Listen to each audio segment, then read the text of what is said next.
Hey everybody, welcome back to the End Step. This is Matt Orfanello coming at you with Blue-Black Tezzeret. This is a list that Christopher Anderson recently got top 8 at a Star City Games with. I think it's a really awesome looking list. It's similar to the one Caleb Durwood won with a while back, minus some of the creatures. But this is a really cool looking list and I'd like to try it out. So getting started, it has sort of like a combo value package here with Sword of the Meek and Thopter Foundry, and at points in the game, you're able to find it either by drawing lots of cards with Thirst for Knowledge, or you can tutor for it with your Transmute Artifacts.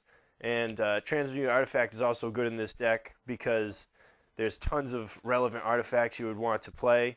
And then we have a couple of tutorable singleton artifacts, like one Ensnaring Bridge.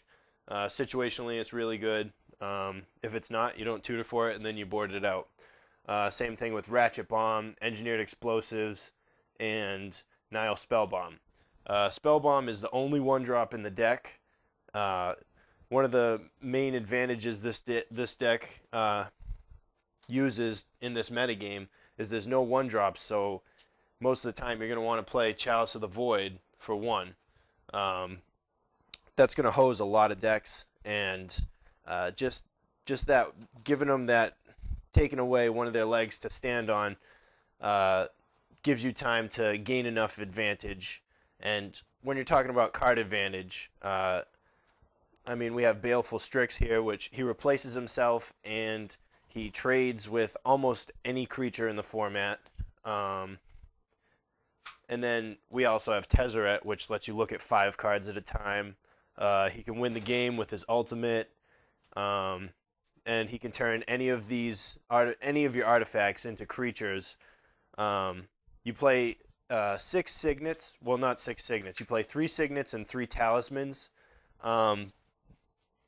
These are really great mana ramp early game, and then late game they can become 5/5s off Tezzeret, or they could just be used towards his ultimate. As another 2 life that they lose. And then we also have 4 Jace the Mind Sculptor. He's excellent.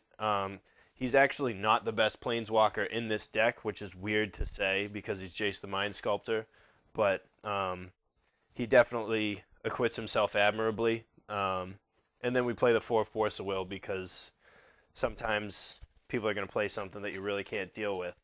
And then going down to the mana, it's pretty simple.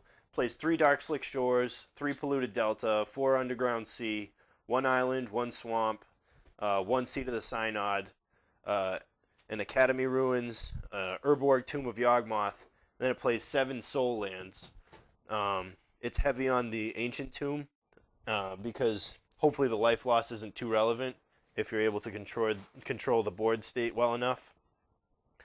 And the reason that it plays 7 of these is you want to keep hands where you can either go turn 1 Signet or Talisman, or turn 1 Chalice at 1, because Chalice at 1 is going to pretty much nullify a lot of what your opponent is likely to try and do. And if you get a turn 1 Signet or Talisman, that sets you up to get a turn 2 Planeswalker, which is just very unfair. So this is the list we're going to try out. It looks like a lot of fun, and I'll meet you guys over at the sideboard.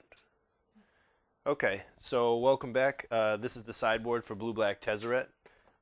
You play 2 Damnation and 2 Perish, 1 Meekstone and 2 Ensnaring Bridge. And these 7 cards right here are pretty much for your aggro-heavy matchups. You might even bring a Vendilion Click in or 2 in an aggro-heavy matchup so that you can just have more blockers. Gives you more time to access your Planeswalkers. It also plays Notion Thief, which is pretty cute. Hopefully someday you get to get value off of it. It's a very value-oriented creature, but it's pretty situational, so that's why it's in the sideboard. And then we also have Pithing Needle, Trinisphere, Grafdigger's Cage, and 2 Duress. And those are sort of your anti-combo cards. Click is also an anti-combo card, big time.